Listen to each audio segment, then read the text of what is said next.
If it was easy, everyone, and I mean absolutely everyone, will be doing this. It's very hard. It's not an easy task to learn something new and practice every single day and understand any topic that you want to dominate, that you want to be proficient at. It takes a lot of time, okay? So it's not for everybody, but that's what I referred to. I referred to the phrase, if it was easy, everyone will be doing this, okay? So with that said, we have completed the journey in the algorithmic stablecoin tutorial. In this final video, what I'm going to be doing is doing that piece of art right there. That is the algorithmic price action chart. We are building a chart that is going to give us a live, real-time price of the algorithmic stablecoin. We want to know what the price of the token is. We want to see that action as it's going up and down. For that, the first thing that I have to do is that I have to find a way that we can index and store two things: the price of the token and the time of that price. Or the time that we capture that price, that market price, okay? Which means that I have to store every single time that the token has a fluctuation in price on a database, along with the time that that event happened, okay? So we are going to be grabbing those two values and we will store those two values on a database. For this video, I am going to give a little twist. Okay, we're going to make this a little bit more fun. We are going to build our own database. And it's not going to be, don't worry, it's not going to be a complex database. It's going to be a very simple database that will be built in Node.js. So guess what? Your Node.js application or your Node.js backend, it's also going to store the price of the token. Okay? We are going to be storing the value of the token along with the time that that value got obtained. We're going to be sending that onto our own database application that we will be building on this video. And then we'll use the front end, which we will code and display the values of the token along with the price. So we will have in a chart two axes. The y-axis, which is the one that is going vertical, is going to give us the token price. And the x-axis is the line, the horizontal line on the chart that is going to give me the time. So we will have a point reference of the time along with the price. That dot that we see in the chart, that is the token price. And if we follow the line down into the x-axis, we will see the time, okay? So it depends on a couple of things. Depends on how often do you want to obtain the real-time value of the token. Meaning, if you want to display a chart that is very, very, very specific, that means that you need to start listening for token prices, or at least start grabbing the token prices very often, which means that your database is going to keep growing exponentially the more times or the more intervals we grab the value and store that value in the JSON file. And by the way, the database is going to be indexed in JSON files, which is very easy for us to then retrieve that data, because all we have to do is we have to grab that array, and every key inside the array is going to give us two values: the price and the time, or the date, okay? But with those values, we can obtain what we need, and we should be able to render and display the chart. Not only that, we still have to obtain the value specifically of ETH, right? Because ETH is an unstable collateral. It's a collateral that constantly changes the price, okay? I am going to be showing you a way. This is a bonus. It's not meant for you to do it this way, but hey, it works. So what we're going to do, we are going to make a gRPC call. This is a Web3 call. We're going to be calling the API to a blockchain, either the mainnet or the testnet, and call the Chainlink price oracle and obtain the token price straight from the smart contract. And that value, ladies and gentlemen, we will send that value onto the database that we're building ourselves in Node.js, which means that totally free. You don't have to pay absolutely anything, okay? But again, I am not suggesting that's the way you should do it in production, right? This is a tutorial so that you learn and how you can do this yourself, okay? Let's go ahead and let's build the algorithmic stablecoin price chart. Let's go. Now to start, what we need to do first, we need to export two ABIs. We are going to be exporting the contract ABI for the reserve.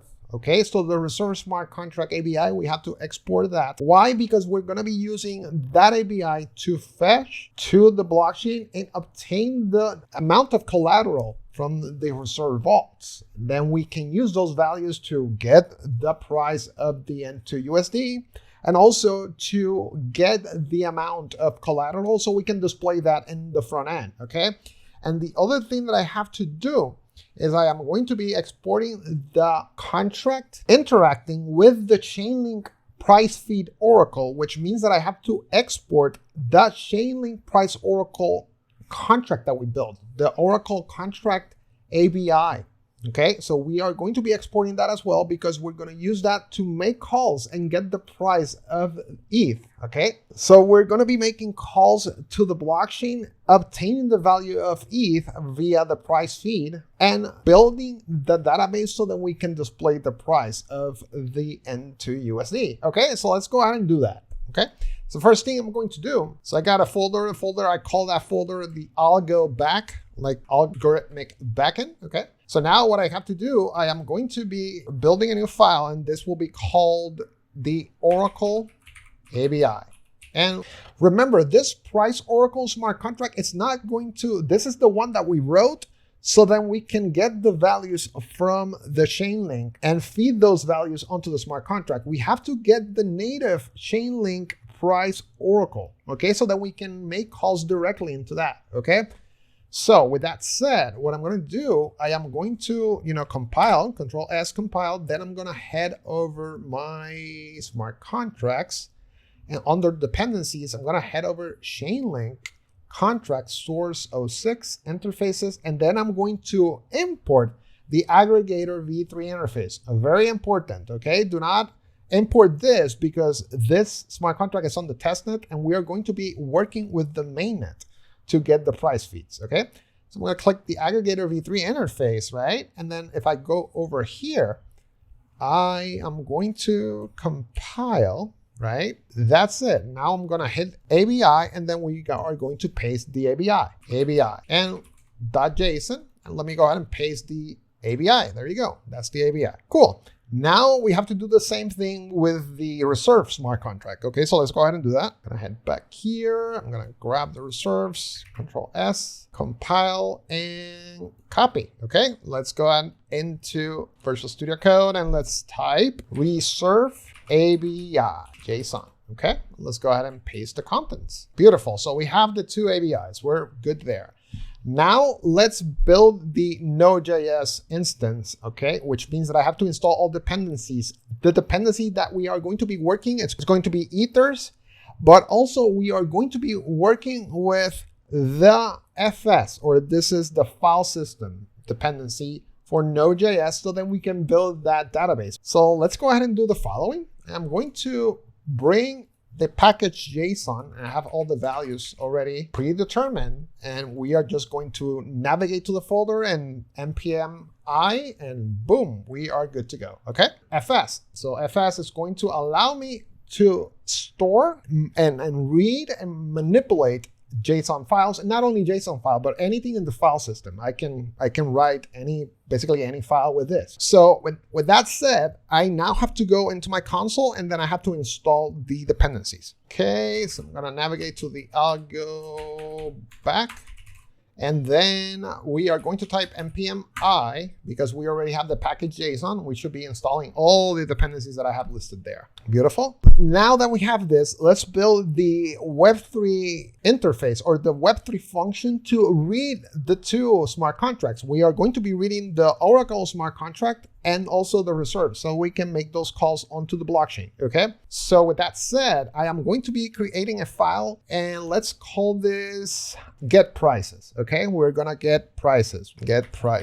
We are going to import the two ABIs that we are going to be interacting with, And you know what? One more ABI that we need, and it's going to be the stablecoin. So I need also a stablecoin because I want to read the total supply. So I want to display the amount of tokens that we have in the supply, like the supply of the contract. Okay, so I'm going to say it's the following here. I'm going to create a new file and to use the ABI JSON. Okay, so now let me go to Remix real quick.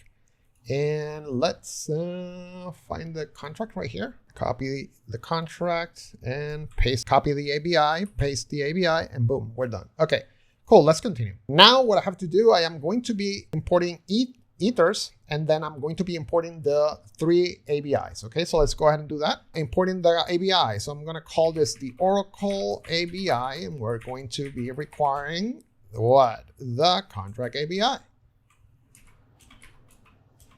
We're going to say this, and we're going to look for the contract ABI, and boom, we are good. Okay, so let me go ahead and zoom in a little bit more. Perfect. Good here. Now we're going to do the same thing with the reserve ABI. Okay, so we're going to type reserve. We're going to require, and we're going to say reserves. Beautiful. I am going to do the same thing with the N2 USD ABI. We're going to say require, and we're going to say N2 USD ABI. Beautiful. Awesome. So we have all the dependencies that we are going to be working with. I have to provide the contract addresses because that's how we're going to be able to make calls onto the blockchain. We need to know the address that we're going to be calling to, right? So we're going to say constant, and we are going to, first of all, I need to find the address of the price oracle. Okay, so that is the address of the Chainlink price oracle for Ethereum, for ETH. Yeah, this works. We are going to use this contract. So this is the official production, or I'm going to say mainnet Ethereum smart contract price oracle. Price Oracle smart contract. Okay, so we're going to copy that address and we're going to head back onto our application and we're going to say Oracle, and let's just do camel case here, Oracle ETH, and then we're just going to store that contract address. Perfect, beautiful. Now I have to do the same thing with the reserve smart contract and the token smart contract, or the N2 USD. I paste it there and I think we're good. So now we have the ABIs, we have the contract. Now we can interact with those smart contracts. So now what I got to do, I got to provide the RPC addresses so then we can do those JRPC calls. The way that I do it is I go to, you can go to the official site. You can go to, there's a site, chainlist.org, okay? And then the first RPC address that we are going to be invoking, it's going to be the mainnet Ethereum one. I got this. I usually use the Anchor, but again, anyone that is available can be used, but I'm good with this one. Okay, so I'm going to copy that address. Then we're going to go back here. I'm going to say constant ETH RPC. And that will be the address, okay? Now I have to find the Mumbai testnet one. So I'm gonna say constant, I'm gonna say mum RPC, and let's find the address. It's going to be, I'm gonna click you include testnets, I'm gonna say Mumbai, and sure enough, okay? And we are going to use the Anchor one. And let's go back, paste it there. Awesome, so now we have the 2 RPC addresses, and with those RPC addresses, we can make the calls.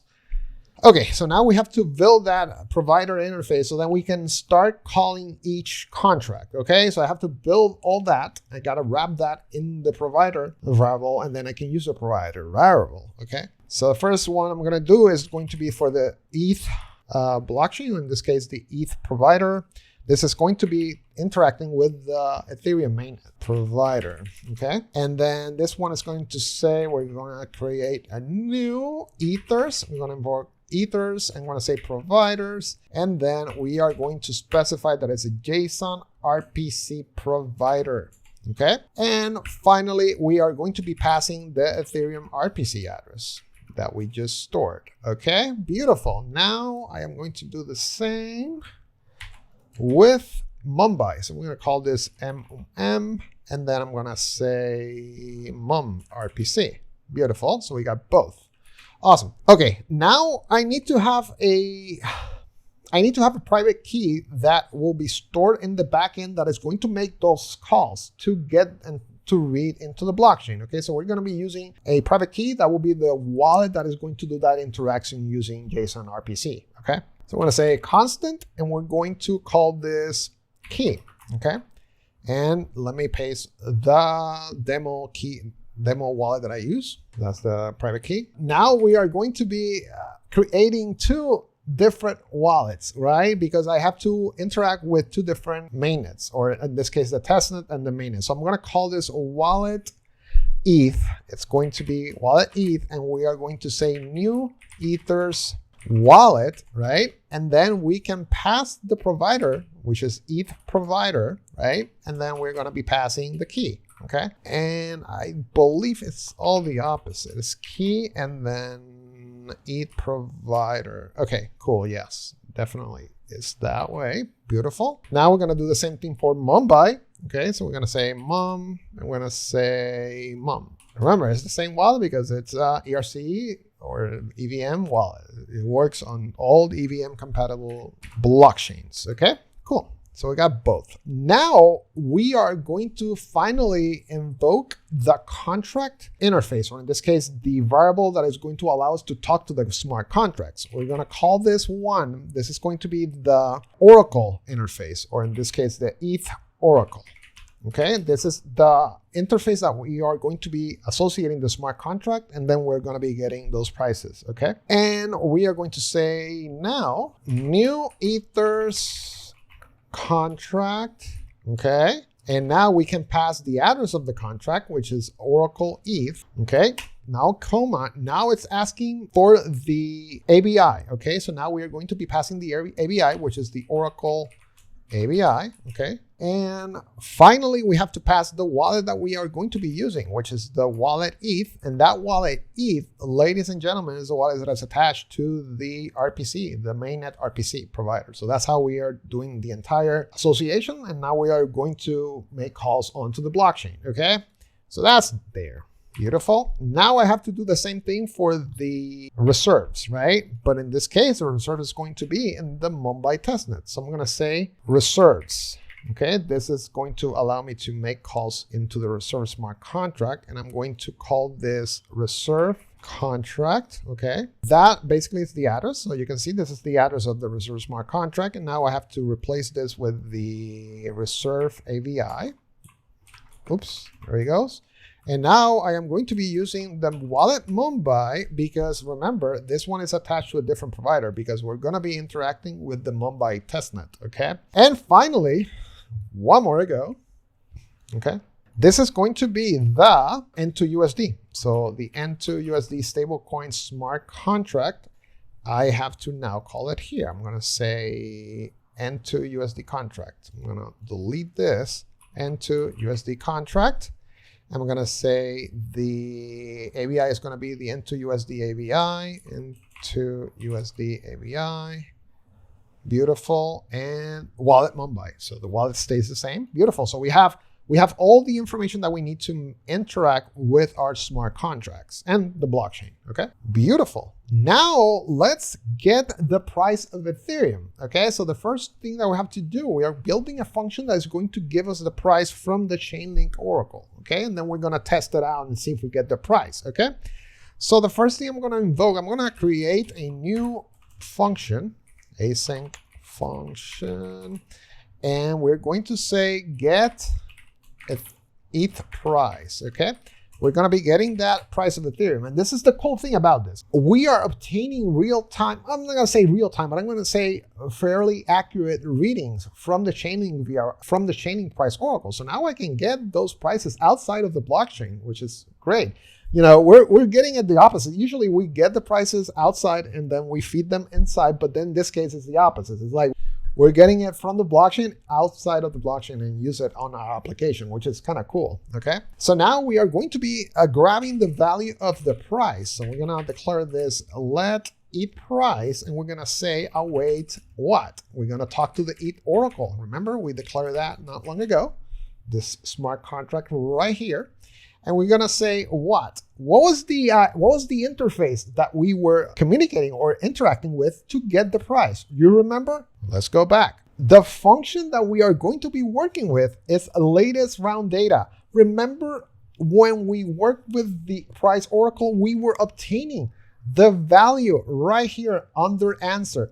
And remember that I had to convert this from int to UINT. That is the interface that we are going to be working with. I have to extract the price from this entire tuple. So the tuple is going to give me more information that we need. All we need to obtain is the answer. You're going to see this now, okay? So don't worry. Okay, so now we know that it's going to be latest round data, okay?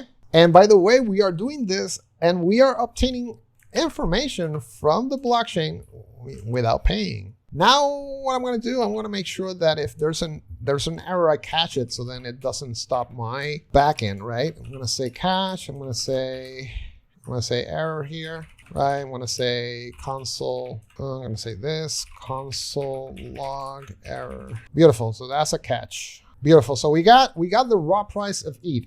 So let's test it out. Let's test it out right now. So what I'm going to do, I am going to, you know what? Let me go ahead and press enter. I am going to pass a console log onto this ETH price variable. So I'm going to say console log. I'm going to say ETH price, right? And then I am going to say get ETH price. So then it executes. Okay. All right. So let's go ahead and give it a shot and see what information do we get from this call. Okay. We should be able to get information. There you go. I am going to type node get prices. There we go. We got some values going out, which means that we know the RPC is good.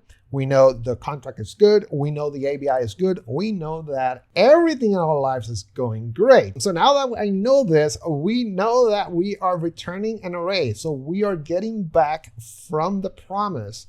We are getting the return in an array. The only value that I need here, it's going to be the second value, which is the price, right? Remember, if you go back onto the smart contract, you saw the second value is the answer. That's the price. That's what I need to obtain. So what I'm going to do now here, I am going to say, let me go here. And now that I have this all information right here, I am wondering if I can do this. I can do dot answer, okay? So let's see if that works. Control S. Yes, awesome. So now I can effectively call the key or the value, and then I have the answer. Awesome. So now if I convert this into a string, we should obtain this value in decimal. Okay. So let's go ahead and do that. So what I'm going to do, I am going now to wrap this and call it as a string. I'm going to say to string, and we should be converting from hex to string. So let's go ahead and do that. Control, boom, boom. We have the price of ETH right now is 1,879.60. Okay, beautiful, awesome. So we got the price of ETH, and this is being obtained from Chainlink outside of the blockchain. Now I have to be able to grab this value, okay, and then I am going to be sending that value to the database, and that's what we are going to be building next, okay? So what I'm going to do here, check this out. I'm going to say let, and we are going to call this latest ETH, okay? I am still going to require this. So now what I have to do, I am going to be storing this as a number, not as a string, because I'm going to be manipulating that. I want to remove the extra decimals, and then I am going to format this number. So with that said, what I'm going to do, I am going to wrap it again. Check this out. And after this has been converted onto string, I am going to convert that to a number. Okay, so now it's like converting and converting. Okay, so now this value is a number. Okay, so let's give it a shot. Let's see what the price of ETH we have. 1,879,6024,000. Okay, so this value is still in way. And remember, we need to convert this onto decimal, but Chainlink is not going to provide this in the full 18 zeros. We are going to be converting this onto decimal by dividing this into 1E8. Okay, so this is the way that we're going to be converting this value onto decimal, and then we can use that to make our calculations. Okay, let's go. All I have to do, check this out, 1E8. Okay, now let's see how much is that. Do it again. Beautiful. Now we have the price in decimal. So $1,879 with 60 cents. Beautiful. So now we can use this value to do our entire formula. All I have to do right now is return latest ETH. Okay. Beautiful. Okay, let's continue. Function, and we're going to call this get N2 USD price. Beautiful. I am going to be obtaining this value and passing it right here. So what I have to do, I'm going to say I'm going to say latest ETH. Once again, I am going to await that from what? From get ETH price. We are going to be obtaining the value, the amount of collateral that we have on the reserve. So let's obtain the amount of USDT, okay? We're gonna call this USDT call raw, okay? Because this value is not in its final value that we want. It's going to be raw, it's going to be hex, we have to convert to string, we have to do a couple of things, but watch this. We're gonna say await. From where are we going to be obtaining this amount? We are going to be obtaining this amount from the reserves smart contract. Remember, we declare this over here. Bang, okay? And this will be now calling Mumbai, okay? So I'm going to say reserves. Now, where in the smart contract do we obtain the value or the balance of the collateral? So if we go back, right? We go back and let me go over the reserves. Let me show you. You remember the reserve vault? The reserve vault is going to be storing the, let me close this here. It's going to be storing the collateral, smart contract address, and the amount. This struct is mapped using public RSV vault. So I can call RSV vault and then I can specify what's the vault ID, and we should be able to obtain the values as well outside of the blockchain. With that said, what I'm going to do, check this out. I am going to invoke reserves and then I'm going to type RSV vault, right? And we are going to be passing the vault ID. In this case, it's going to be vault ID 0. That is the first collateral, right? And finally, we have to catch, just in case there's an error, we don't stop the backend. Okay, so I'm going to copy this because we're going to be using this everywhere. So I'm going to say catch error, perfect, beautiful. Now we have to do the same thing with the Ethereum collateral. Okay, so in that case, I have to say I am going to obtain ETH, and instead of 0, it's going to be 1. That is the second vault, that is the Ethereum vault. Okay, what I'm going to do, I'm going to separate the output into 2 different console logs. I'm going to say this, I'm going to say USDT. That's better. Okay, so let's give it a shot. Instead of calling get ETH price, I'm gonna get the N2 USD price. Okay, I'm gonna go ahead and do it again. Boom, we have the information that we need. Okay, so the first value in the console log is going to be the ETH collateral amount. So this is what we need to obtain, not the smart contract. You can see here, this is the token smart contract. No, that's not what we want. We want the amount. So how do we take the amount out of this array? Okay, very simple. So all we have to do is that we are going to say this. We're going to call this, and we're going to call this amount. Okay, let's do the same thing here. Let's see what happens now. There we go. We got the amounts. Okay, so we have the amount of ETH and we have the amount of USDT. So now I have the 2 values. I have the 2 values here. Now I should be able to convert into decimal, right? So what I'm going to do, I am going to do exactly this, right? But in this case, it's just going to be those 2 values. Okay, so now I am going to be converting the same way as I did with latest ETH. I have to do it with the call raw amount, right? USDT collateral, okay? And we are going to be passing the the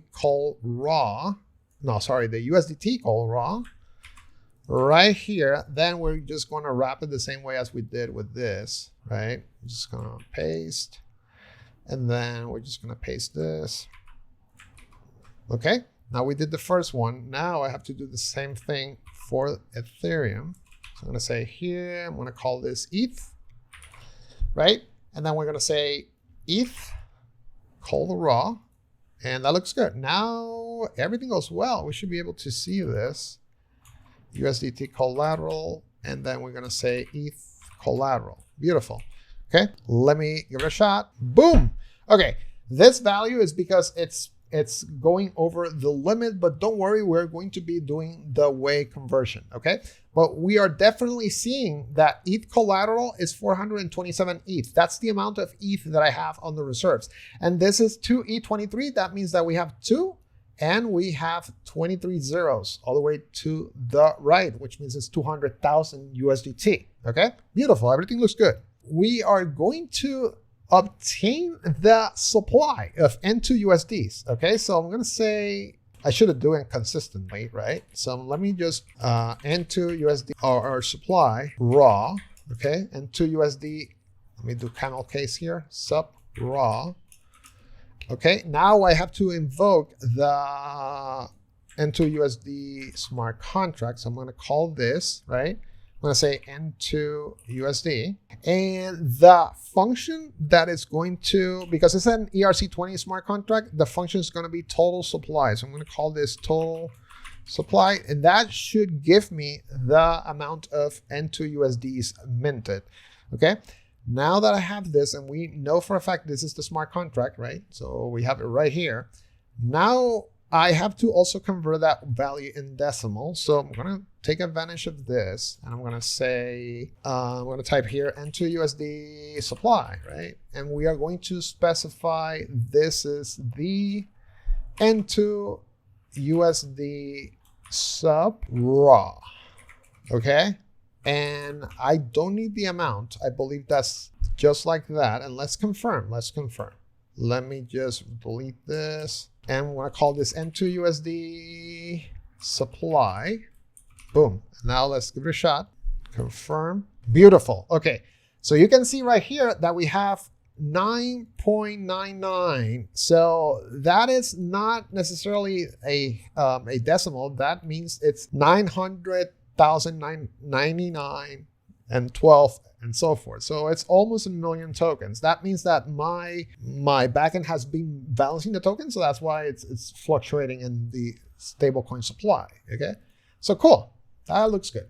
But one thing that I realized, I have to convert this into decimals. Okay, because I have to convert the final price of the token in decimal, so we see the price in decimal, not in way. What I can do, remember those values we were being passed as a way value, right? Let me show you again. I'm going to say USDT, right? And we are going to Control S. Boom. Okay, so that value is right now is in way. Let's convert this to be decimals or ETH. Okay, so that's the measurement we want. So what I can do, because this is already a number, I can convert this on the fly. I can do my calculations right here, or the formula to convert this onto way, or in this case, to convert this onto decimal by dividing 1e18, which means that I am going to be dividing 1e, power of 18 is going to be 18 zeros. It's going to give me, sure enough, should give me the value in decimal, okay? Or in this case, in ETH, okay? That's the real term, or that's the right term. So let's see. Beautiful, okay? We definitely have the value now in decimal. So we have 100,000 tokens. That is perfect. This is exactly the USDT collateral. And you know what I love to do? Copy and paste, okay? So now we should be able to have all the values that we need here. Beautiful, beautiful, beautiful. N2 USD supply. Let's see how that formats. Okay. N2 USD supply. Okay. We should be obtaining all three balances. Bang. Beautiful. Look at that. That is pristine. Perfect. So we have the USDT, ETH, and the N2 USD supply. Beautiful. Okay. Last thing that we have to do, and we'll wrap it up here, is going to be obtaining the price of the token. Now that we have everything, we have the collaterals and we have the price of Ethereum, we should be able to obtain the value, okay? So now what I'm going to say, I'm going to declare this N2 USD price, okay? And the price of the token is going to be what? We are going to do the math. You remember the first video. We said that we have to multiply the collateral amount times 1, because that's the price of the collateral, okay? And we have to add those two values up, okay? Those two values, and then the second collateral is going to be the ETH collateral, right? Times what? Remember, we are obtaining the price of ETH because that's the first function that we did, okay? I'm gonna call this copy. I'm gonna paste that right here. Beautiful. I want to solve those two formulas right here first. Those multiplications, we're gonna be multiplying that first, which means that I have to wrap this in a parenthesis. So I'm gonna store this here, right? Now that we have the two collaterals, this is the formula to calculate the algorithmic stablecoin, right? So it's the stable and the unstable, price and price, collateral and price. Now that I have that, I have to divide whatever is the output of this, which will give me the amount of collateral that I have available, and I have to divide that by what? By the N2 USD supply. That will give me the price of the token. Okay, so we're gonna say this divided by the N2 USD supply. We should obtain the price of the N2 USD, the stablecoin. So I'm gonna say console log, and we're gonna say N2 USD price. Okay, let's give it a shot. Control get prices, and then boom, $1. Okay, awesome, awesome, awesome. So we have everything done. Okay, so now that we're done with the functions, let's go ahead and build the database. So before we do that, I have to export the functions that I just coded, right? The get price and the get N2 USD price, right? The reason why I want to do that is because I want to store both the N2 USD price, and I also want to store the Ethereum price so that you can see that you can store two different databases. Okay, so let's make this happen. This is going to be very fun. Okay, so what I have to do, I'm going to call this module exports, and then we're just going to export those two. We're going to say get ETH price, and then get N2 USD price, and boom. Okay, Control S, and yeah, looking good. Now I should be able to work on the database. Okay, so let me show you how cool this is. So in order for me to build a database, all I have to work with is the file system import, or in this case, the file system module that is going to use to read the files, to write the files, etc. Okay, so the first thing that I'm going to do, I am going to create a new file, right? This file is going to be the quote database, okay? Because we're going to be storing the price of a token. And again, you can use this database for anything, not just for crypto or storing token prices. You can use this database to index basically anything that you want, right? So in this case, what I'm going to create two files. This one is going to be the ETH price DB, and we are going to create this file, this to be a JSON file, okay? Inside the file, we are going to store everything inside the array. So we have to open and close the array, and that's it, okay? So we're gonna Control S, and we're done with that. Once we start reading this file and updating it, you're going to start seeing that this is going to fill up with the data that we need, and it's going to be indexed, okay? We are going to be using the JSON parse, and then we are going to feed the information onto the file, and you are going to see a full-blown database. Literally, it's what it is, okay? To make it more interesting, let's build another database. In this case, it's going to be the price of the stable coin. So the N2 USD price DB JSON. Okay, so we have done those two. I'm gonna Control S, beautiful. Now let's build the database application itself, okay? So what I'm gonna do, I'm gonna create a new file. Let's call this database, okay? Beautiful. So the first thing I have to do, I have to import the database files, okay? So in this case, I am going to import the ETH price DB JSON. So I'm gonna call this constant ETH price DB. And then we are just going to say require, and then we're gonna call that file, ETH price DB. Beautiful. So that's how we are bringing that file in. Okay. The second thing that I have to work with, it's going to be the N2 USD price DB. So it's going to be N2 USD price DB, and we are going to type require, and we're just going to say N2 price DB. Beautiful. Okay. Awesome. So we have the two files, the two database files imported. Okay, we're going to start reading and writing those files. And finally, we are going to be working with FS file system. So I have to import that. I'm going to call this FS, and we are going to specify that it's going to be, this is a library. So in this case, it's going to be FS. But here's the cool thing about this. We are going to be using the promise version, or in this case, we are going to be making sure that this is the promises, meaning that I will be awaiting for the function to respond to send me back the data, and then we will get that information out. It's going to be called asynchronous, meaning that I have to manually call those functions. So then I have to call this promises, and that should be it. Okay, that allows me to make this an async call or an async function. Okay, beautiful. So we have the two databases, we have the file system, we are good to go. So the first function that I'm going to do is going to be called read database. Okay, obviously we have to read the database, and as we mentioned, it's going to be an async function. Now I need to pass the data or the value that I will be storing on the database, right?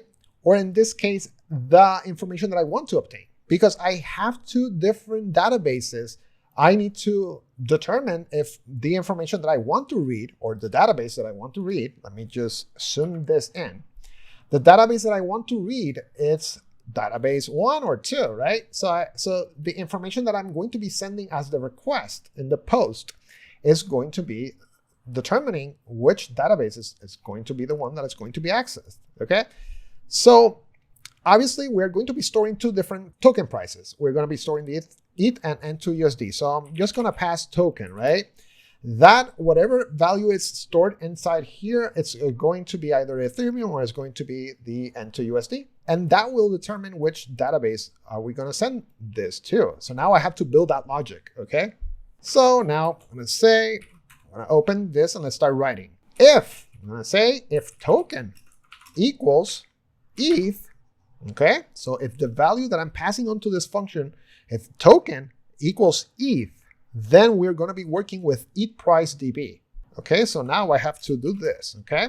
We're going to say now the constant, basically the output of the async function that we're going to be calling, which in this case is going to be await. Now we're going to be working with FS. We're going to type FS and we're going to say read file, okay? Read file. With that, I can now specify what's the file that I want to read. In this case, it's going to be what? ETH price DB dot JSON. Okay. Okay. So this is the price. This is the database that I'm going to be reading. Okay. Now we are going to pass a function. Let's pass a synchronous function here. It's going to say function. And inside the function, I am going to cache if there's an error, like for some reason there's an error, or the data. If we were able to read the file, I want to see the data, okay? And with that said, now I can specify here, okay?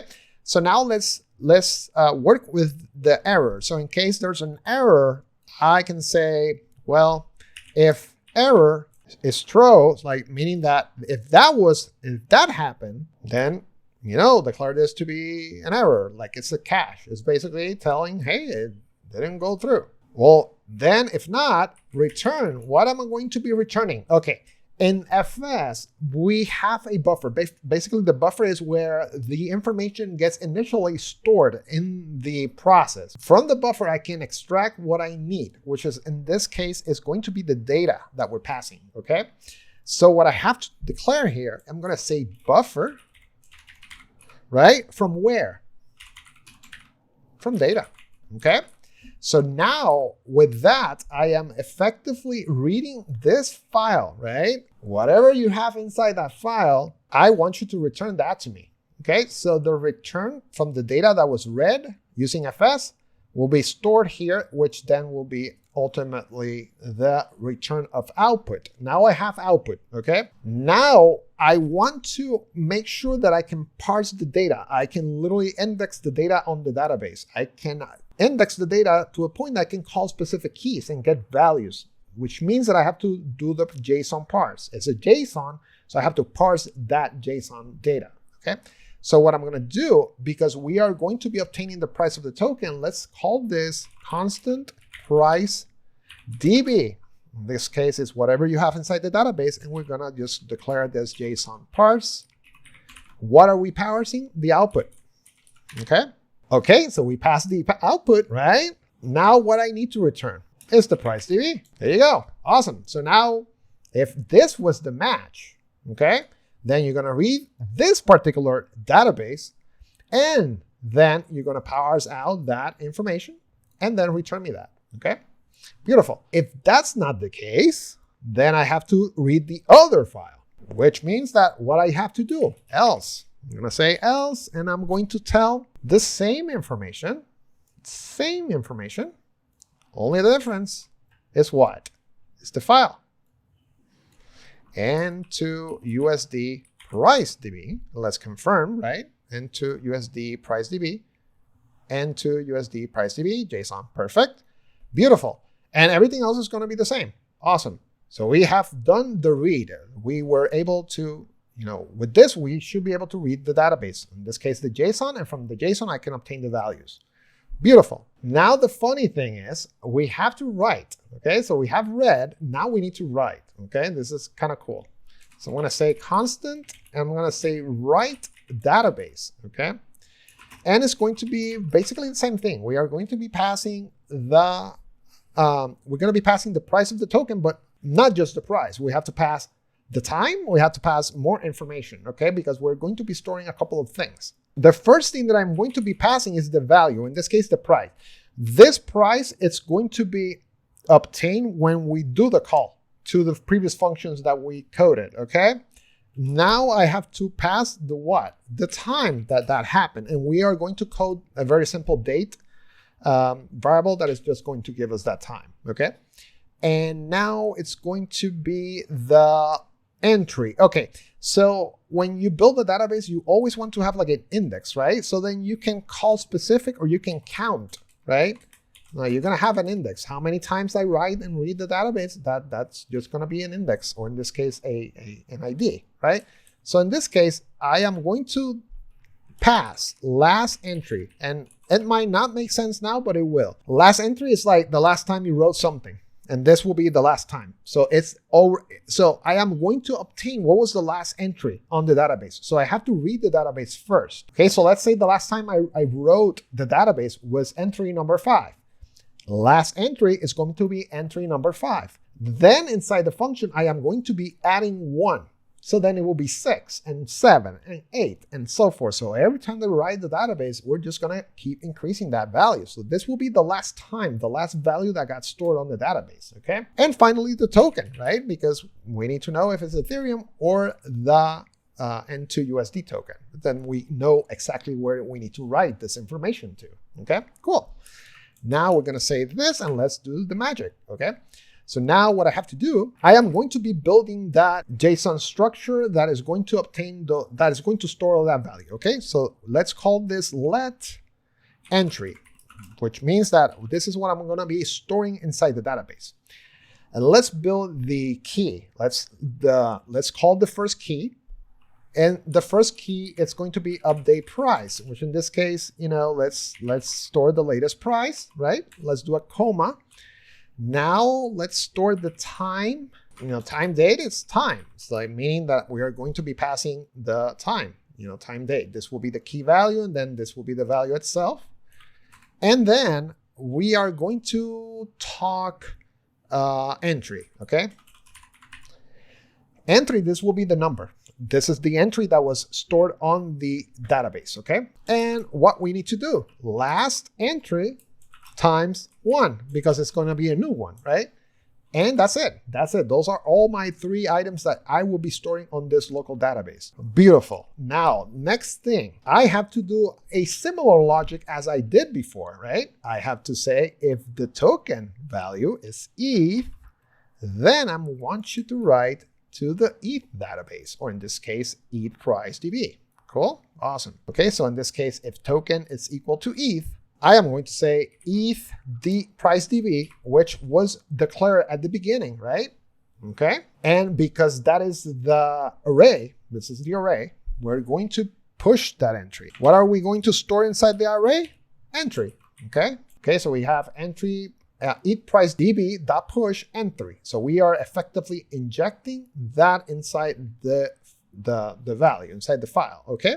And then what I'm going to do, I am going to write to the database. Okay. Let output, let's call this let output. I'm going to say await, but now we're going to invoke fs, but now it's going to be write file. Okay. And what file are we going to write? The ETH price DB. Okay. JSON. That's the file. Okay.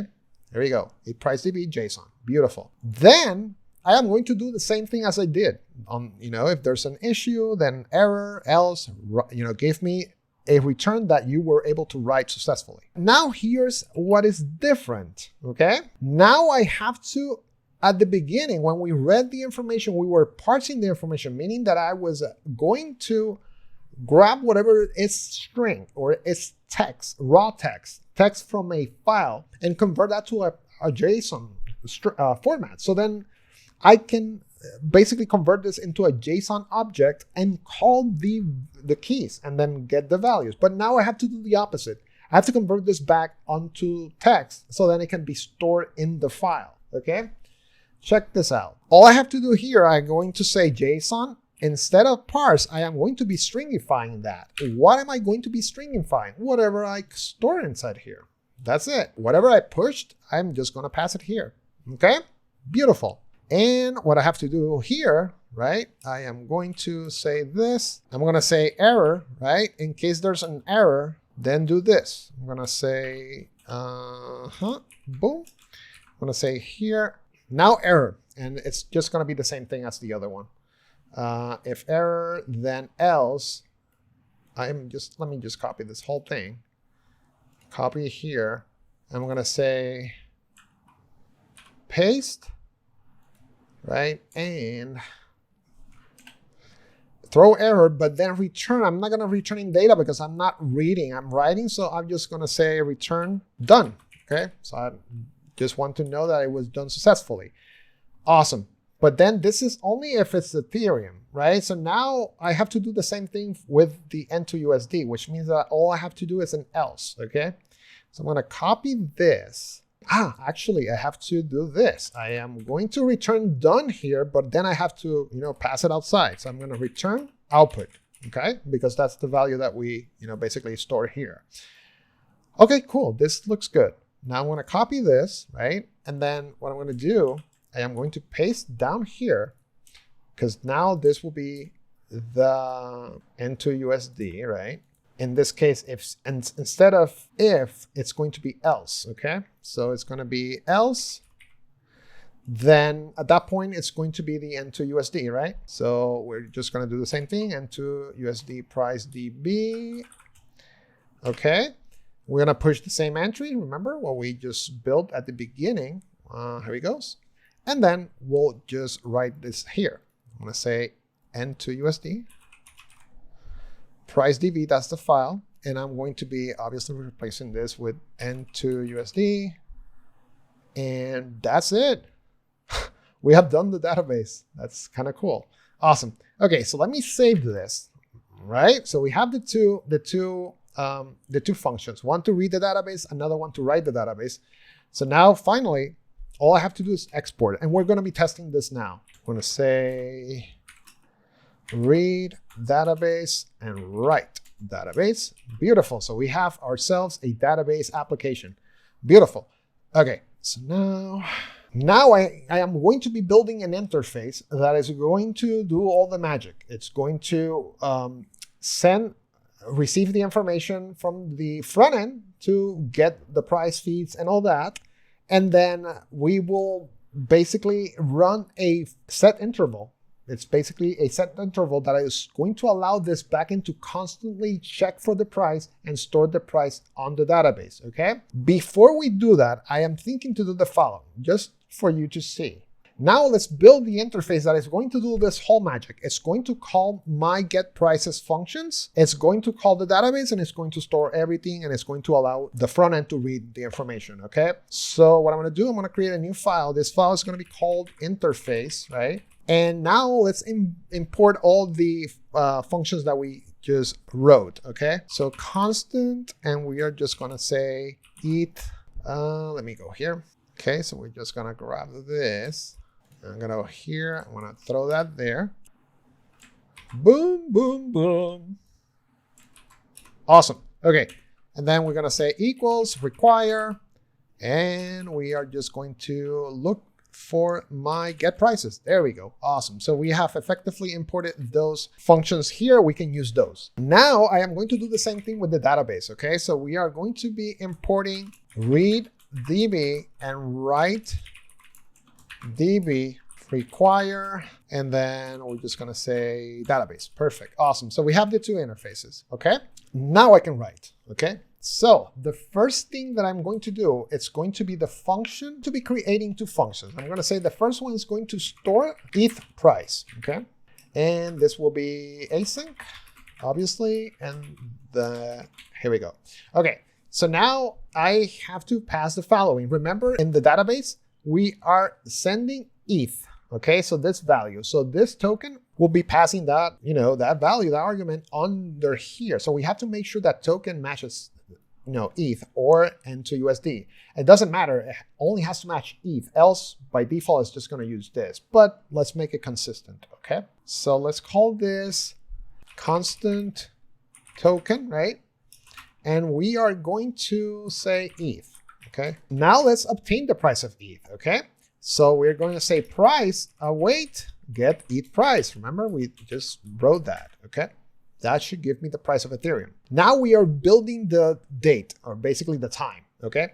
So let's build that value right here. That variable is going to be constant, and let's call this fetch time.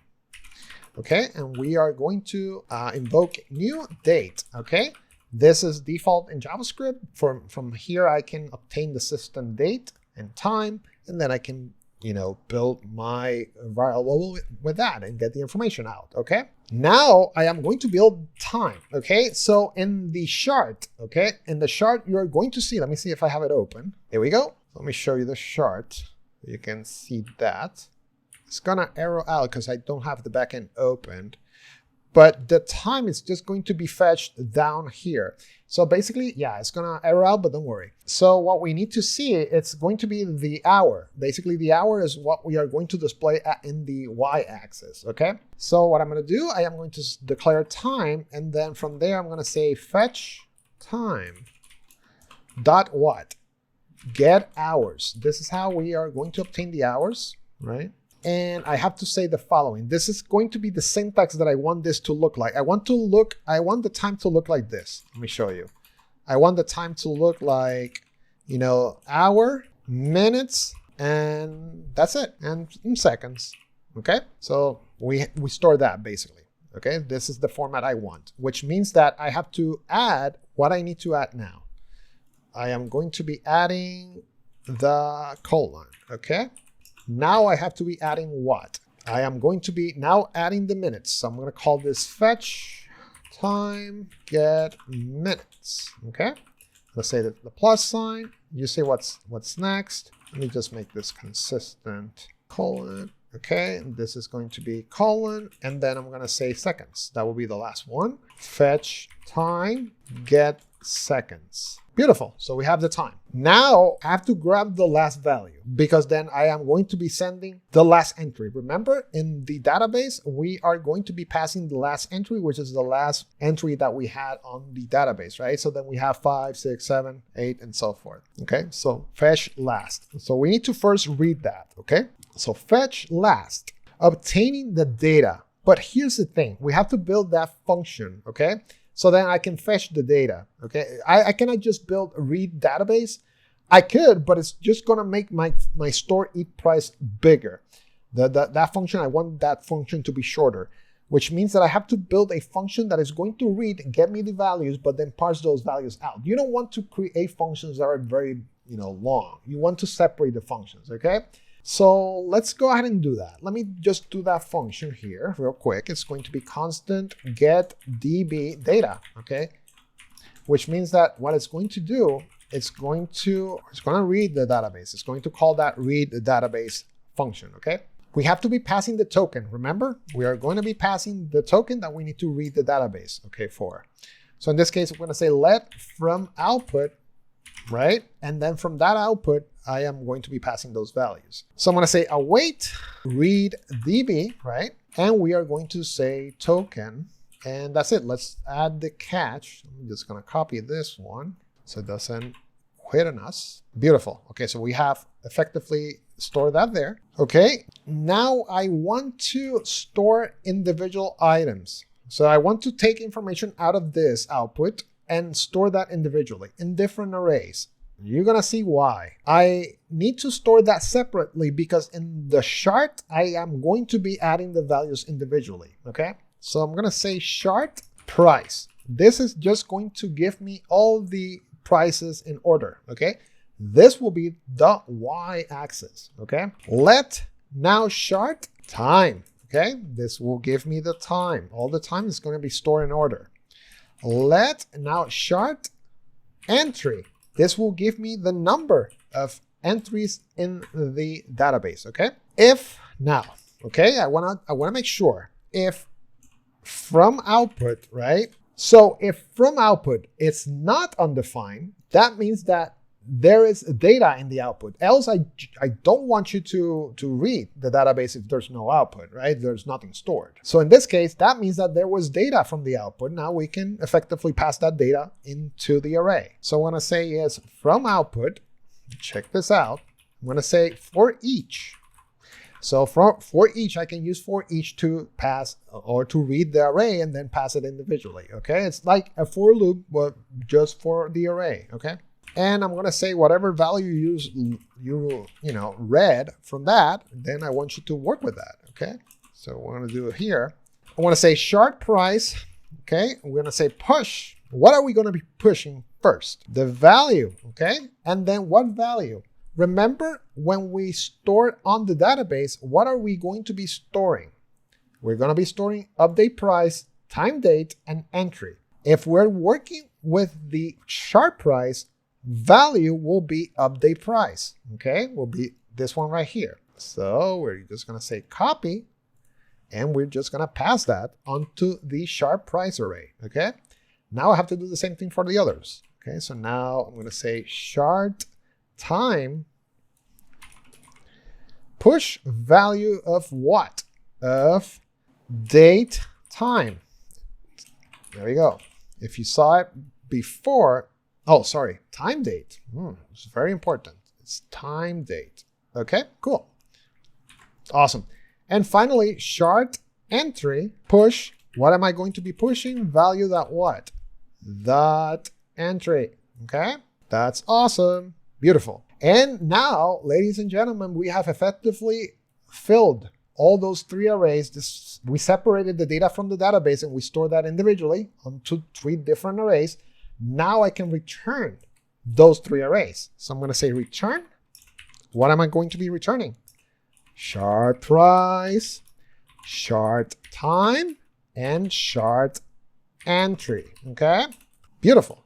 Now we are done with get database data. This is how we are reading the database. This is very cool. Okay, beautiful. Okay, this will be used for both the ETH token and the N2 USD because I am going to be passing the token and then we have all that logic in the read database, okay? Now with the token ETH, now I can use that function. So let's say await, right? And now we're gonna say get DB data, right? The function that we just coded, and we're gonna say token. Token is just going to read the database, get the information, and then I should be able to store that individually. We will use those values on the chart, okay? And that's it. Now I'm going to say, let's find the raw last entry. This is the value, okay? The raw last entry is the last number or the last item that was stored on the database, okay? And we are just gonna call fetch last. And where would that be? is going to be inside short entry. Remember, that is the array that has all the entries, okay? But here's the thing. If we haven't stored anything in the database, it's just going to be 0. So I have to be very careful. How do I execute this, okay? Which means that I have to say if raw last entry, right? But then length, okay? Hear me out. If raw last entry dot length is equal to 0, that means that there's nothing stored on the database. There is not a single entry on the database, okay? Because it's an array. It's just an array, okay? Which means that I can just write to the database. In this case, this would be the first entry, okay? Now, if that's the case, then declare entry, right, to be 0. This is the first one. And then we are going to await write database, okay? We are now effectively writing the database. What's the first item that the write DB function is expecting? The price. And you know what? This is what I do. I just copy this whole thing and let's use it there, okay? We have to pass price. Where are we getting price from? Here, get a price, okay? Where are we getting the time? We are getting the time from all that fetch time that we just obtained from date, okay? Last entry, this is not here because remember, this is in the case that there's nothing stored on the database. That is going to be 0. So all I have to do is type entry, okay? And finally, the token. In this case, the ETH price, the token is ETH, okay? Cool, beautiful. And I am just gonna pass a catch just in case it's not able to write.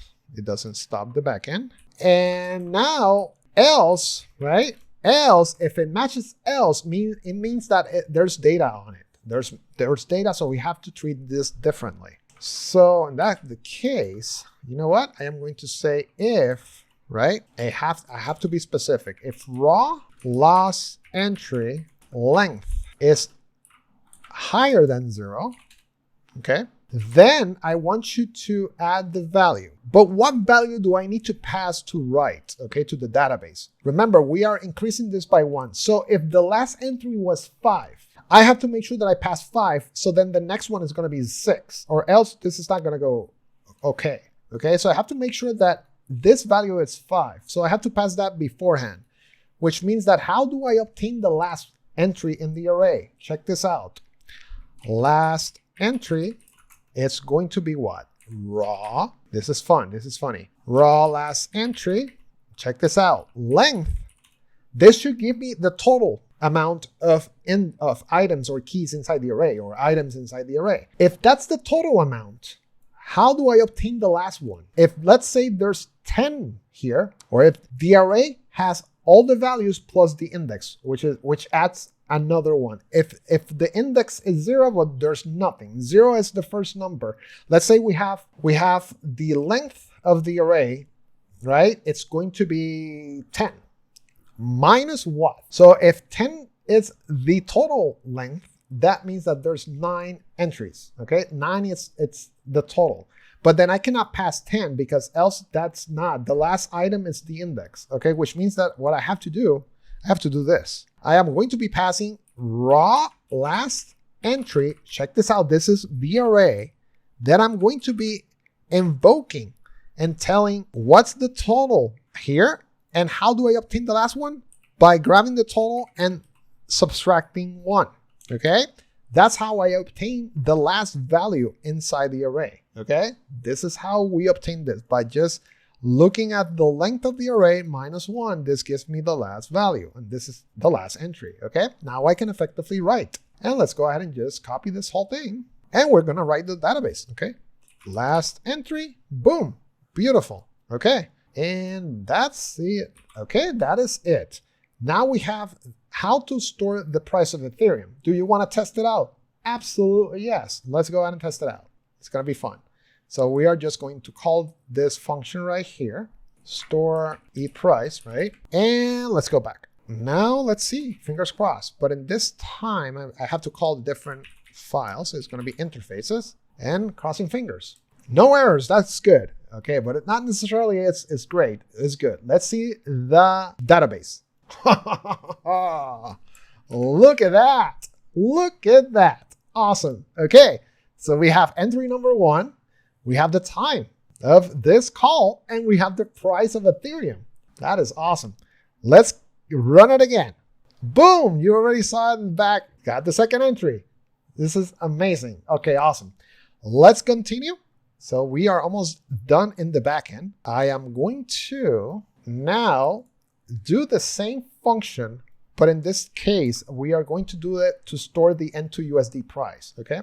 So what I have to do, it's literally the same thing, but the call that we're doing, it's not going to be get it price. It's going to be N2 USD price. Remember, we have a function that is just going to calculate the collateral. It's going to get me all that information, okay? So let's paste that here, but then we're just going to call this N2 USD price, okay? And now the token is going to be the N2 USD, okay? Now this has to be get N2 USD price. Let's find it here. No, get N2 USD price.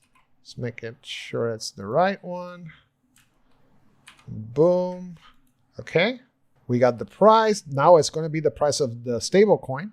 And now we fetch last. Everything else, it's literally the same thing. Okay, now let's give it a shot. Literally, that's all we had to do. Let's make sure that there's no remnant. No, everything it's pretty much the same. That's it. Literally, this is going to store the N2 USD price. We're passing the date. Everything else is going to be the same. Cool, awesome. So let me go ahead and Control S. Now let's call that. Let's see if that works. So I'm going to say store N2 USD price, and we're going to invoke that. And let's see what happens. Oh, and we even have the price of the token. That is awesome. Okay, which means that we probably left that in the get price function. There we go. Yeah, we have it. Okay, but this is a problem. The problem is that probably we did not store anything because we were consoling. We were not returning this. I have to do return N2 USD price. Okay, there you go. Let's give it a shot again. Okay, looks good. Let's run it again. No errors. Let's see. There you go. The price of the stable coin, the time, and the entry. Okay, beautiful. We have all the functions. We have the databases. We're storing all those values. Now we have to build the fetch, the API interface that the front end is going to do the calls to. I'm not going to go into details. I have a video that I want you to see if you don't understand API using ExpressJS. But all I'm going to be doing is those interfaces so then the front end can retrieve those values and store those values in real time. There's one thing that I definitely want to cover, and it's the set interval. We want to make sure that we constantly update the database with the new price feed. So every X amount of time, this will run and store the price. Run, store the price. Run, store the price. Okay, so let's do that. So what I'm going to do, I am going to create a new file. This file is going to be backend. Let's call this backend.js. Okay, this is where the entire magic will happen. Okay, so what I'm going to do now, I'm just going to paste the API, but then we're going to be focusing on the set interval. Okay, so I am going to check this out. I am invoking Express app, of course, and again, if you don't understand this, I am going to leave the video how to build your own backend middleware and all that. You're going to learn how to do all this, okay? And I put a very cool N2D logo, where this is the N2Dex logo, which is kind of cool. Let me make sure, by the way, this is what I didn't do. Yeah. Okay, so I have to export those functions. And we're going to say store eat price and store N2 USD price, okay? Now I can call those functions. Okay, so I'm just gonna copy this, Control C, I'm gonna go to the database and the backend. I'm gonna say this right here, and this will be my interface. And then we're also getting the database data, because from there we are going to be reading the values and getting the token price, and that's how we are going to display this on the chart. Cool, beautiful. So let me minimize a little bit here. Okay, now let's do the APIs, the get function and the post functions. So there we go. So let me explain to you real quick. Again, I want to go quick. This is what I need to send from the front end to the back end. Get chart info. So whenever I do a post request to this API path or endpoint, I need to make sure that I'm going to be sending token, whatever the token value I need you to send me the value back, it's going to be passed as the body. Okay, so we will pass Ethereum or the N2USD, and we should be able to obtain those values back. And I'm going to be calling getDBData. That's the function that is going to read the database and give me that information back. And then we should see that information in the front end. Cool. And we're going to say token. That's it. Awesome. Now what I have to do, this is the only API endpoint that I'm going to be providing to the front end. The front end, all it has to do is read the values, nothing else. That's all I'm doing. Okay. Now what I want to do is I want to store both constantly. I want to store the price of Ethereum and the price of the N2USD constantly, every X amount of time. So I have to build a set interval, okay, which means that it will never end. It will start and continue at the interval of the time frame that I specify, okay? So let's do that. I'm gonna say constant refresh ETH price, okay? So this is going to trigger that. It's going to be async, and we are just going to declare this here. Beautiful. So now I can effectively call set interval, and this is how I am going to constantly query and store this on the database. And we're just going to declare function, right? And this function store ETH price. Okay, by effectively calling this right here, we are, every time that this calls, this gets executed, which means that the database gets written, okay? Now what I have to do, I am going to specify how often do I want to store this. I want to read the blockchain, get the price, and store the price on the database. This is in milliseconds. So in the case of 1 minute, it's going to be 60,000 because it's milliseconds. 60 seconds, 60,000 milliseconds. Okay, so in this case, I am going to do it every 2 minutes. Okay, so every 2 minutes is going to be what? 120,000 milliseconds. So it's 60 plus 60. Okay, now the next one, copy, is going to be what? It's going to be the price of the N2USD because we want to constantly monitor that. Okay, the N2USD price, and here it's just going to be N2. Boom, beautiful. Okay, and that's it. That's it. The moment we execute the backend, it's just going to start running those two functions right there. It's just going to continue updating the database. Okay, and we should be able to use this endpoint to read the database. Beautiful. Okay, cool. I am going to turn on the backend, basically the server, and it's going to allow me to not only execute this, but also have this alive. So then the front end can do whatever it needs to do. I am going to build that. So I'm going to say constant. This is going to be very quick. This is just going to be server, and we're going to say app listen, and we're going to specify the listening port, which is going to be 8082. And now I can work with that. So function, right? And then inside that function is where we do all the magic. And we're going to declare port, right? Equals server address then port. Okay, what I'm doing right here is I am obtaining whatever this value is here, so then I can display it when I turn on the backend. I know that this backend is listening over here, else I'm not gonna know what the port is. So it's informational. And now I'm gonna say console log, right? I'm gonna start showing something. Let me put a space. Now I'm gonna show my logo. So I'm gonna say into the logo, beautiful. I'm going to say console log. Now I am going to be calling those two functions. Okay, so I'm going to be effectively turning on this here, right? And I'm also going to be turning this on here. So the moment I run that file, it's going to start that interval to count. And I'm just going to say the last console log, backend API listening on port, colon space, and I'm just gonna pass port. That's the value, okay? And that's it. That's it. That effectively calls this to start working, okay? And yeah, that's about it. I'm gonna Control S, and hopefully no errors. Okay, so what I'm gonna do to make sure that it works, I'm going to clean the database back. Obviously, you have to make sure that you leave the array. Then we'll run it and see if it works. And then we can move on to the front end, okay? I'm gonna say node backend. And we have an issue here. It looks like this, it's syntax is incorrect. So let's fix that. Are we even exporting that? I wonder if I am not exporting, and sure enough, I am not exporting that. So I'm gonna copy and let me add it here. Save, and that should do it. Clear. Beautiful. Awesome. 2 minutes. We'll wait. We'll see if the database got data in, and we know that the backend is 100%. Okay, and we can move on the front end. And we can definitely see data. Ooh, awesome, awesome. It's working 100%. Okay, so let's go ahead and work now in the front end, and this should just continue filling up with data.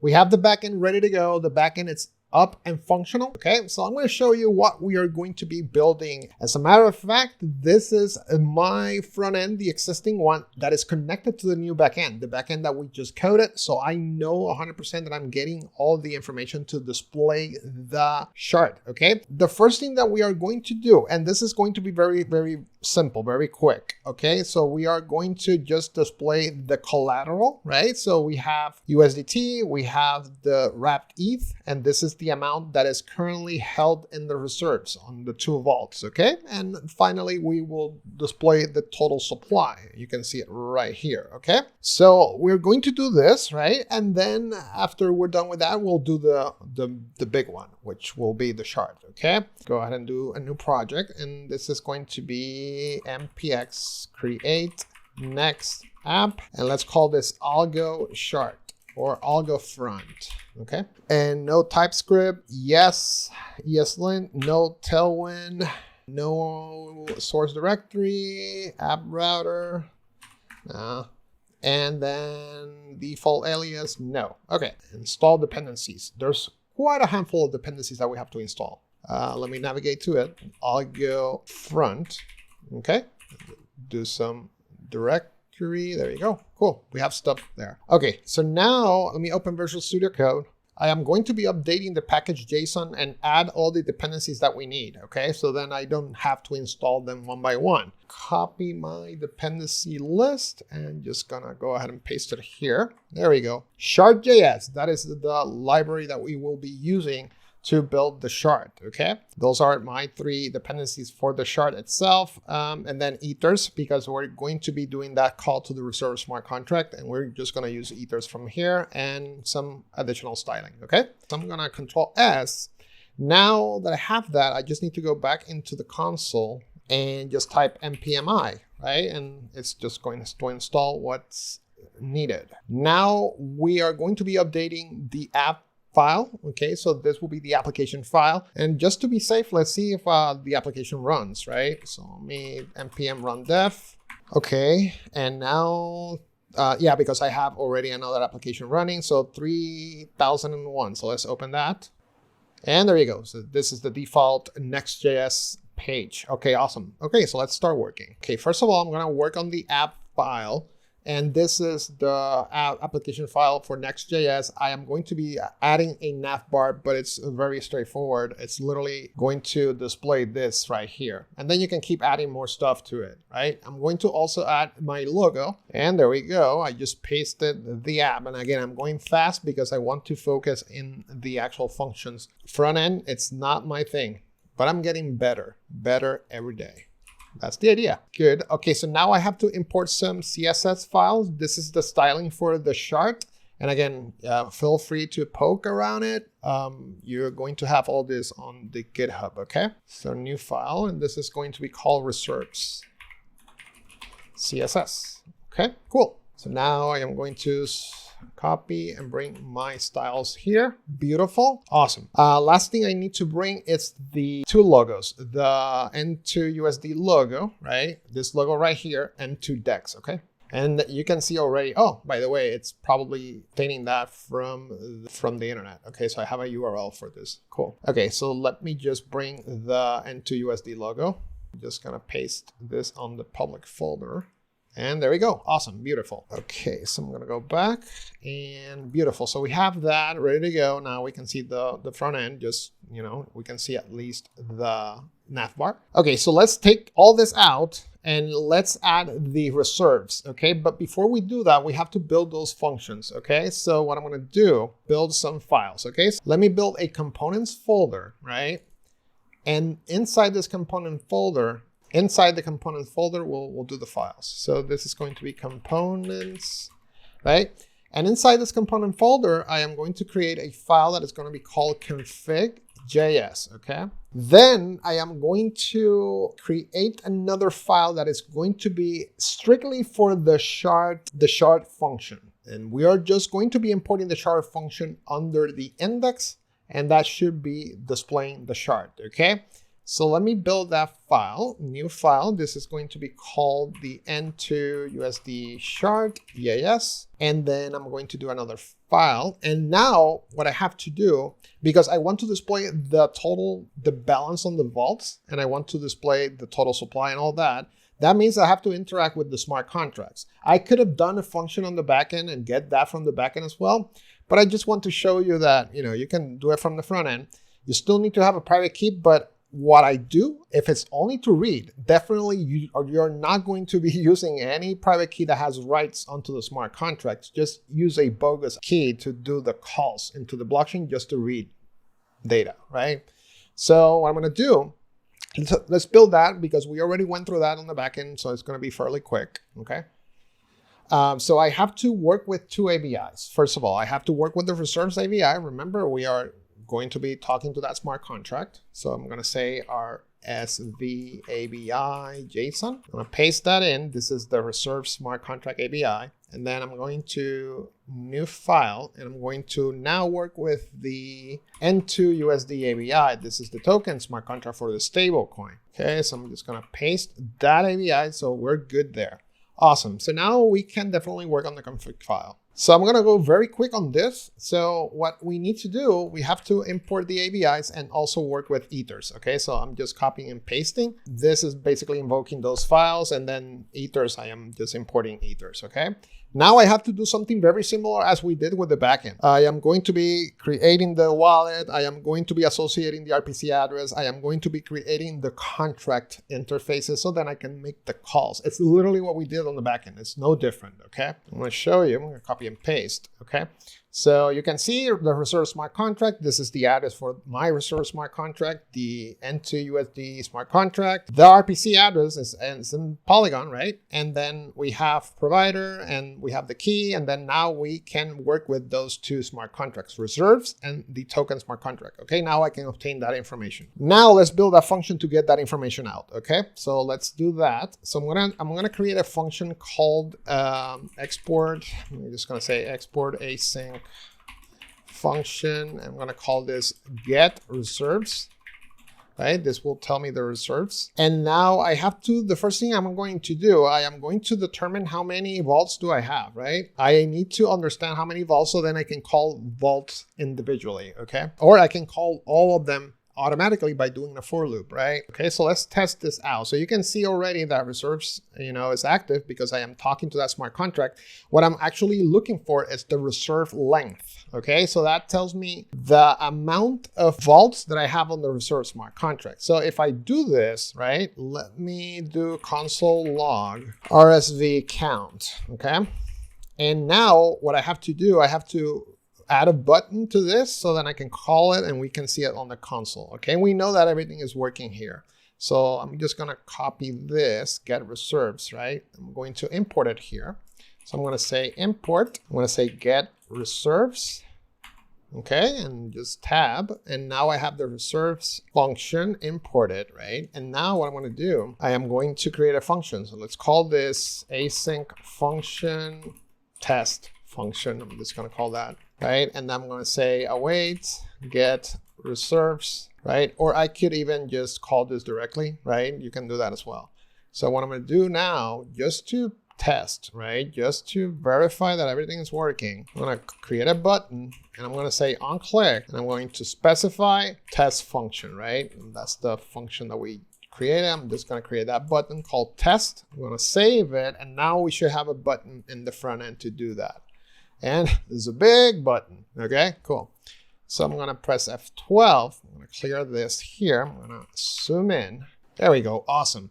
Okay, so we have 2. You can see the number 2 there. I am going to finalize that function. So now we know this is doing the call just fine. So now I want to obtain the total amount of tokens in the stablecoin smart contract into the USD format. I'm just gonna, because I'm going to obtain this raw, right? In hex, I have to convert that. So if I just console, I should obtain the amount of the total token amount in the smart contract. But now I have to format that, okay? So I should be able to, actually no, I should be able to obtain this as a string. So that should be good. Okay, now I'm going to do that for loop that I mentioned because I want to go over every single vault. Let's say I create another vault, then I want to also obtain the values there. With the for loop, I'm just gonna get the values from all the vaults in the smart contract, okay? So that's kind of cool. So I'm gonna say I equals 0, right? And then I'm going to say let reserve amounts.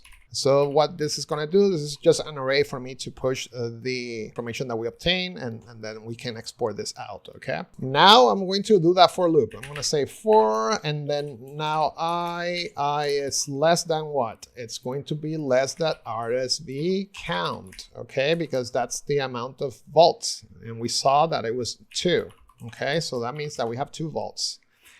And then I'm going to say inside here, I am going to declare a constant called balance, and I'm going to specify a weight. Now we're going to call the reserve smart contract, and I'm going to say what? RSV vault, right? Why? That is the in the reserve smart contract RSV vault, it's the mapping for your struct, the struct that is holding all the vaults, okay? So that's how I get it. Then I'm going to just pass the I. We know the first value is going to be 0, then the next value is going to be 1, and at that point, the loop, it's done, okay? I obtained that. Now I have to, just get the balance itself. So get balance. I should even label this better. Like this is not looking good. So data vault info, okay, that looks better.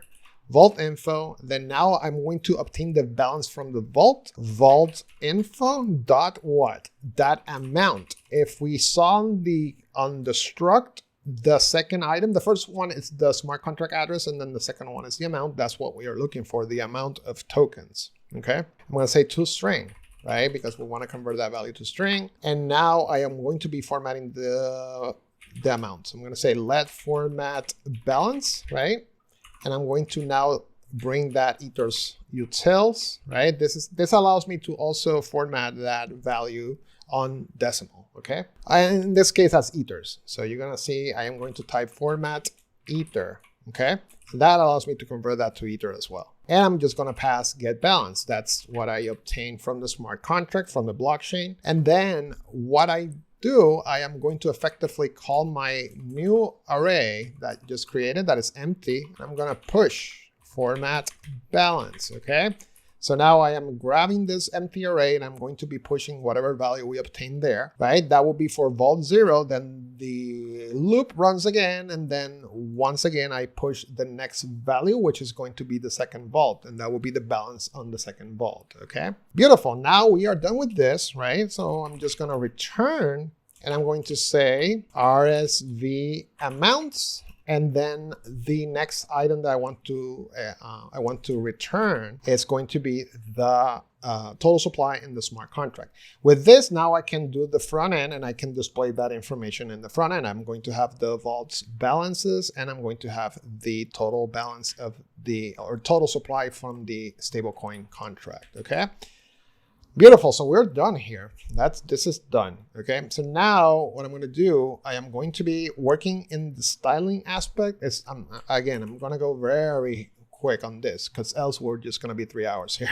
Okay, so the first thing I'm gonna do, I am going to be working with, so I got get reserves. I just exported that. So now I am going to be importing the hooks. So import use state and also use effect from React. And now what I'm going to be doing, I am going to generate here, I'm going to create a constant, right? And that constant, it's basically going to store my vault information. Once we run the page renders, we should be able to store the data there because we're going to have a use effect to run and get that information right away, okay? So you're going to see it. So I'm going to say store or reserves info, and I'm going to also say store reserves, okay? And then I'm going to say use state, and what its initial, it's the empty array. Awesome, okay, beautiful. So now what I got to do, right, check this out. I am going to build a function that is going to do the animation that you see here. I'm gonna show you right here. It's very cool, it's very straightforward. This right here, that it's counting exponentially, you know, it counts very fast, okay? So what I have to do here, check this out. I'm going to delete all this, I'm gonna say this, okay? And I'm still expecting to close this entire thing here. Again, this is let me remove this. This is the front end, okay? So that's it. If I save it, let me do this. Let me check. Okay, perfect. That looks amazing. Okay, awesome. So what I'm going to do now, I am going to call the smart contract, and we should be able to obtain the values. Then I'll do the animation, okay? I thought that I was going to do another video because it's a lot, but you know, a lot of the items is front end, and I don't actually like focus on the front end, okay? So let me show you what I'm going to do. So the first thing I'm going to do, I'm going to create the function here, get collaterals, okay? Beautiful. And then I'm going to say, I am going to call that function the get reserves. Remember that we exported, I'm going to say output. So whatever we get from that, await get reserves, okay? That should give me both the collaterals inside the reserve smart contract and the total supply of the stablecoin. Now with that, I am going to declare the first one, collateral A, I'm going to call this colla, and then I'm going to say output what? Now you can see here that I have two options. I have the N2 USD format. You know what? Let me also do a better naming at this. I suck at namings. I should be doing a better job at that. So I'm going to say N2 USD supply, N2 USD supply. That looks better. Okay, so I'm going to say output, and I'm going to specify the first collateral is going to be the RSV amounts, and which is going to be the first collateral? 0, right? Because that's the first vault that we call. In the other side of the function, what's going to happen is just going to call the reserve vault, and it's going to ask for 0, which is the first number, right? After this, it's done, then it goes to the second one, which is 1. And then it ends because my total reserve count is 2. There's only 2 vaults, okay? Going back.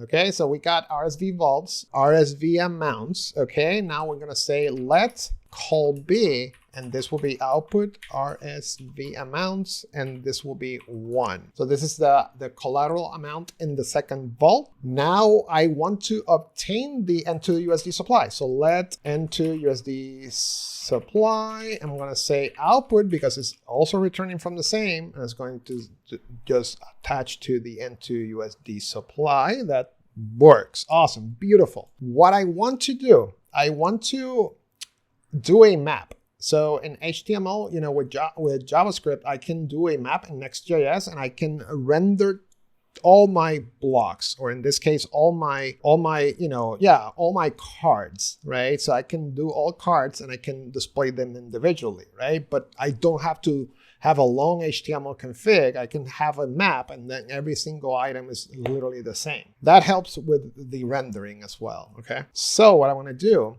I am going to do that map right here. So I want to say I'm going to declare a constant reserves info, right?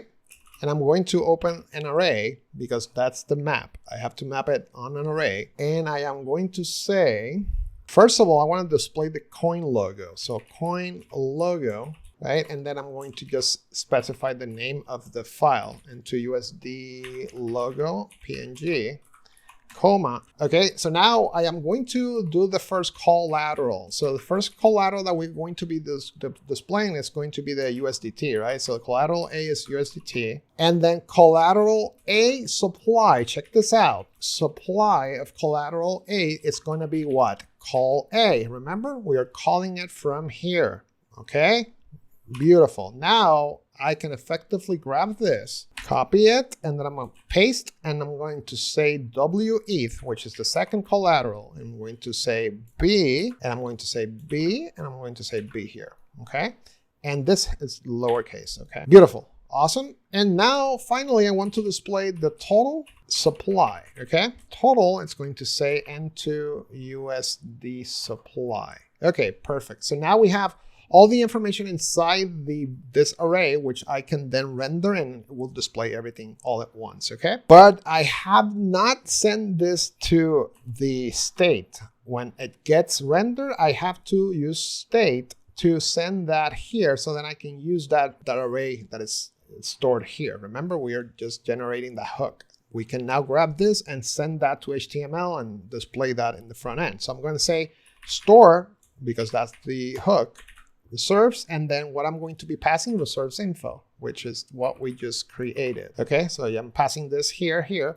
Now with this, I can effectively build that map. Okay, so with that said, what I'm going to do, I am going to grab the map. So below here is where we're going to paste that in. I'm going to show you what this is all about. Okay, so you can see here, that's the name of the hook of what I'm passing here, right? This is going to have all this information, right? Now I'm going to map, I'm going to create, now this is the value, and then this is the number or the key. So how many times I have to basically, render each one individually. I'm going to display the coin logo, then I'm going to display, the vol contract. I'm going to show you that. So basically what this is doing is a hyperlink, and it's going to go over the smart contract, right? So I can see the smart contract in Mumbai in the block explorer, okay?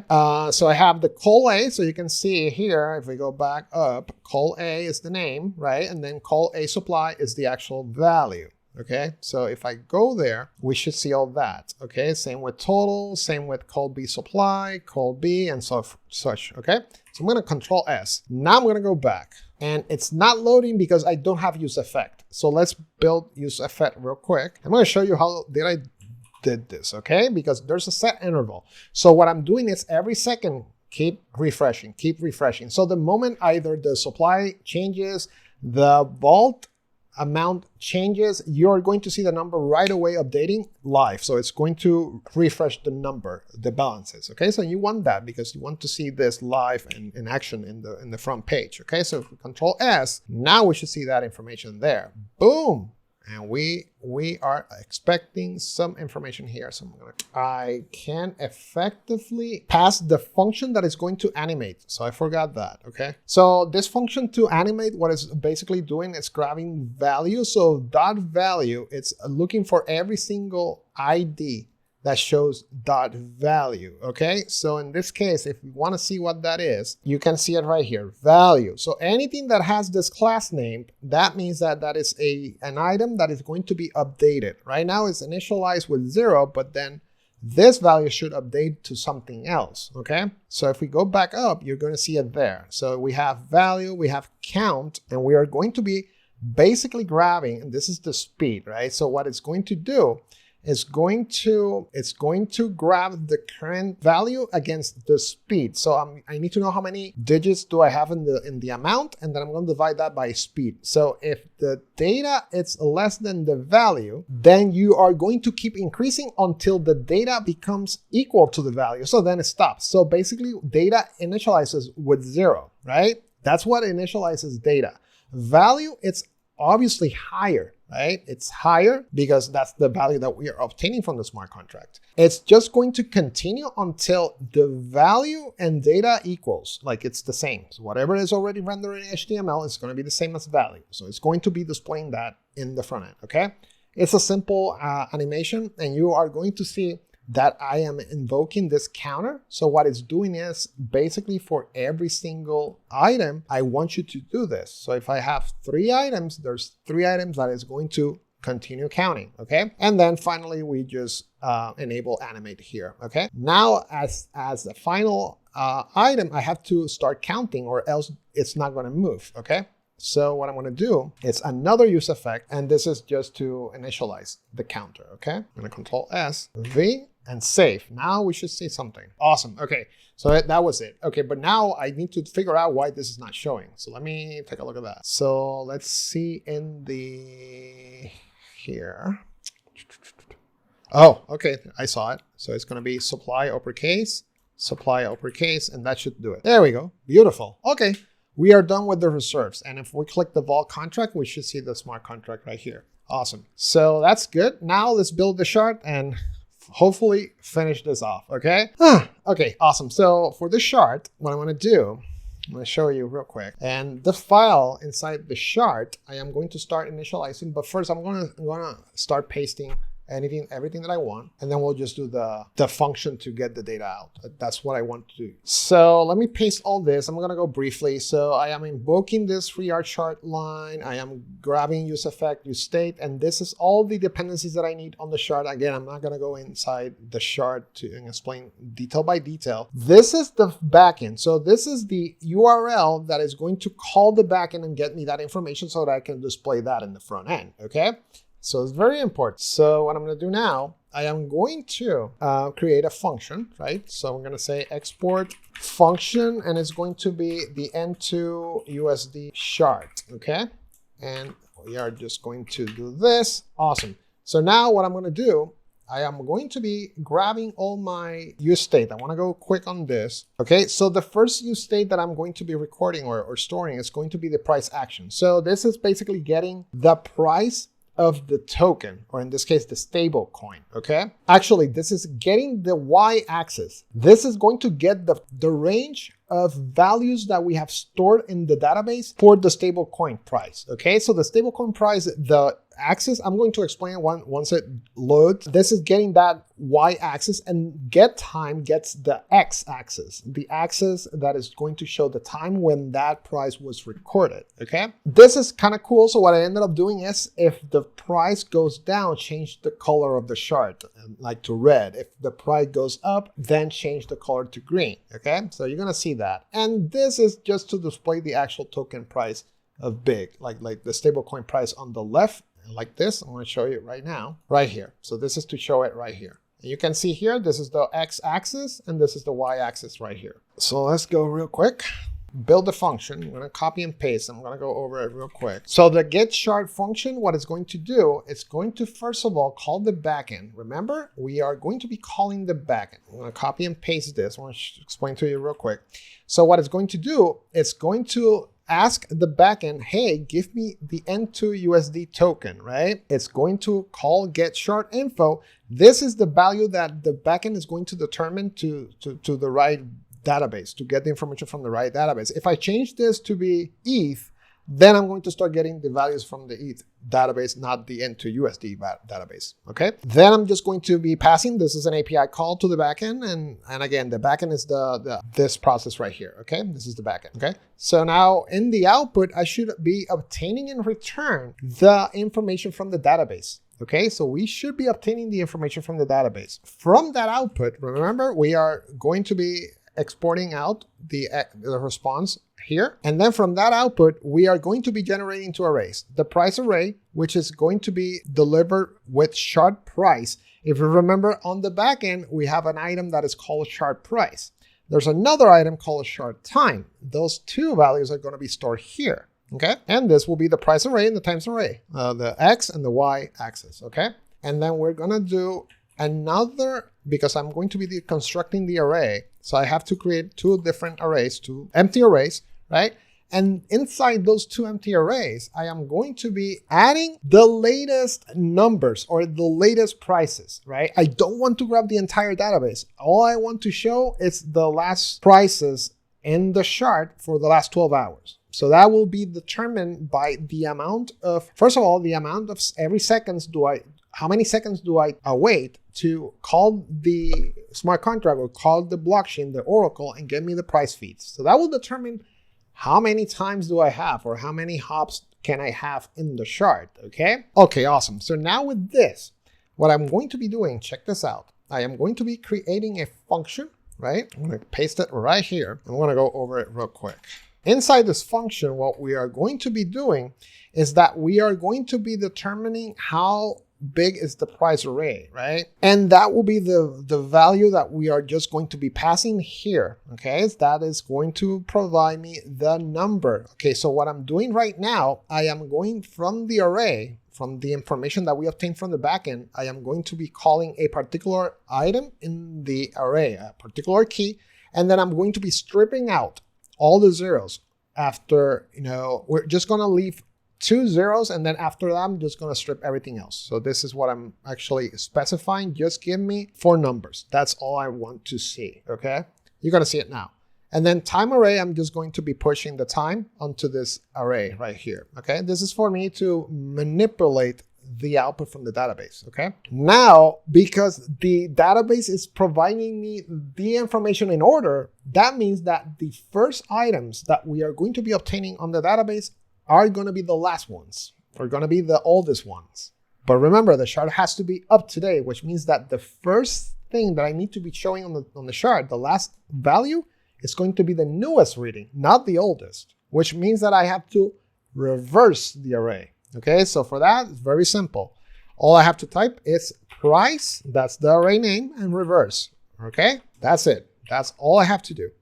And the same goes with the time. Okay, time, reverse, and done. Okay, that's how we reverse the array. That's all I have to do. Okay, and now what I can do is send the price, the live price of the token. That is the value that we have in big size font, big font in the chart, price 0. 0 means that is the first value in the array. But remember, we have reversed the array. So now what was the last value that was stored in the database?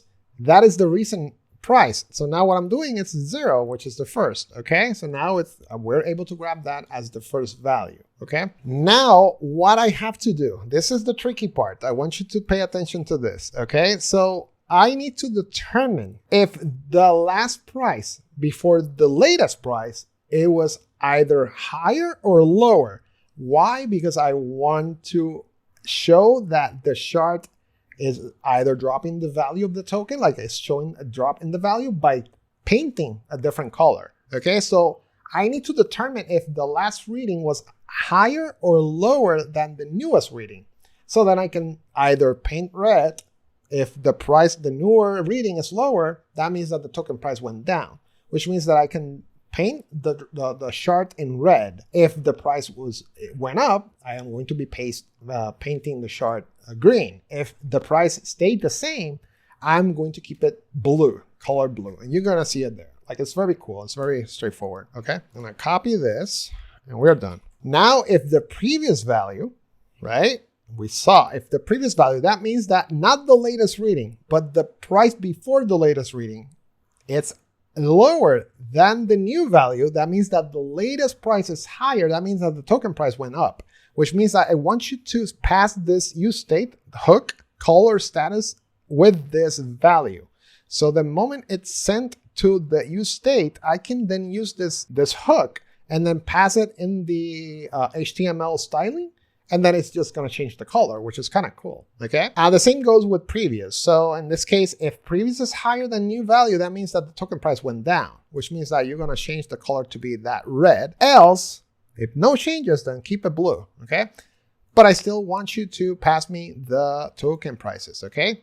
I still need to store that value. Cool. Awesome. So with that said, as a matter of fact, I can even do this. So I can grab this because if that's the match, then I want to make sure that it's updated as well, right? Okay, so we saved this file. Now you can see it right here that's how we are grabbing all the values and sorting them out and making sure that we can identify if the price went up or down. Okay, cool, beautiful. So now the other thing that I have to do, it's going to be this. So I'm going to pass some shard.js items, but then one thing that I want to show you, I'm going to show you real quick, but this is the chart. The only thing I want you to pay attention in shard.js, the labels, it's basically the y-axis. So the axis on the bottom is going to be the time frame, right? So what I'm doing is from my time array that we obtained from the database, we are grabbing the value 10, 9, the latest 10, the last 10 values, okay?